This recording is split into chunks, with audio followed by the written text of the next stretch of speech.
Welcome again today. Today we're going to be talking about Bridget Mason, which was one of the earliest Black millionaire women in California. Bridget Mason's earlier life records have been lost, but it's believed that she was sold into slavery as a wedding gift to Robert Smith and his wife. It is believed she was born somewhere in Georgia and was given to Robert by her first master. Bridget was born on August 15, 1818, and once sold, Robert Smith would move his family and slaves to Mississippi. On the way to Mississippi through rough trails, the Smith family would meet multiple Mormon carriages traveling as well. Once in Mississippi, the Smith family would convert to becoming Mormons. Even though the Smith family became Mormons, the slaves were not baptized or freed into the Mormon faith. Eventually, the Smith family would move through Illinois, through Colorado, and finally settling in the Utah Territory. The Smith family would join a group of other Mormons in Utah in 1851. This would lead to the establishment of San Bernardino Colony in California. Bridget would take care of the herding of the sheep and the children's care across the Great Plains, deserts, and mountains. Once in California, the laws would change. In the state of California, slavery and indentured servitude was illegal. This law did have a caveat. If you were accused of a crime, you could serve as a slave or indentured servant. Smith did not agree with California as a free state. Smith's Mormon church also did not advocate for slavery either. Nonetheless, Smith would continue to keep his Southern plantation way of life. He would even go to odds with other colonists in the area. In 1855, Smith's wife would pass away, and Smith made the decision to give up the San Dino colony. Smith would move Bridget, other slaves, and his daughters to the closest slave state of Texas. Smith would have to persuade his slaves that they would be free in Texas.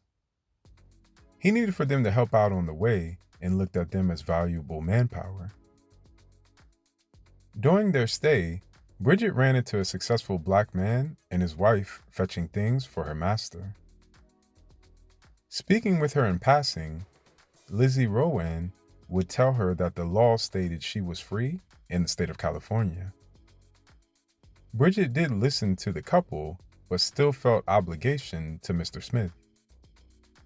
Smith tried persuading them that they would be freed in Texas because he needed their cooperation to get there and still considered them valuable property.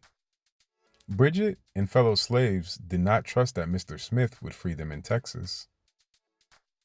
During the day that they all headed out to Texas, they would have to stop in Los Angeles to get supplies. Mr. Smith did not want to stay long in Los Angeles due to the fear someone would notice his slaves. Smith would lead them to a camp outside of the city in what is now known as Santa Monica.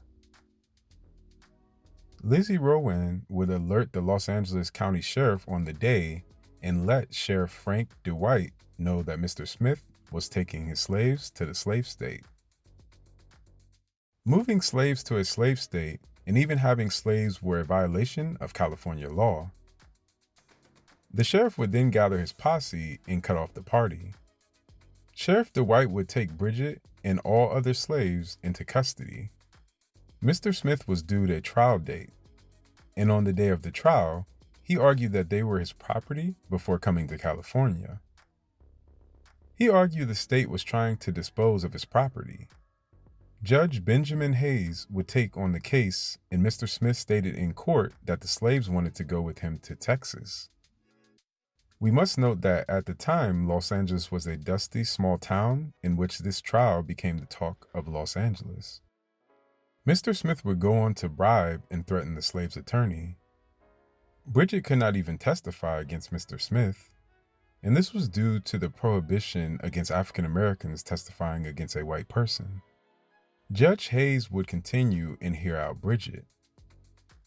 Bridget stated that Mr. Smith did not give them poor treatment, but they did want to be free. The judge would rule that Bridget, her daughter Ellen, Anne, and 10 other slaves would be free. This full ruling can be found in the Los Angeles Star newspaper on 1856, February 2nd. After getting her freedom, Bridget would take on the middle name Mormon Apostle. She did this due to her never having a middle name.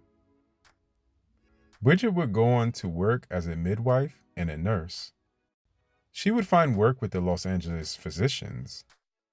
Dr. John Griffin is thought to be the person to advise her in real estate investing when she was working there.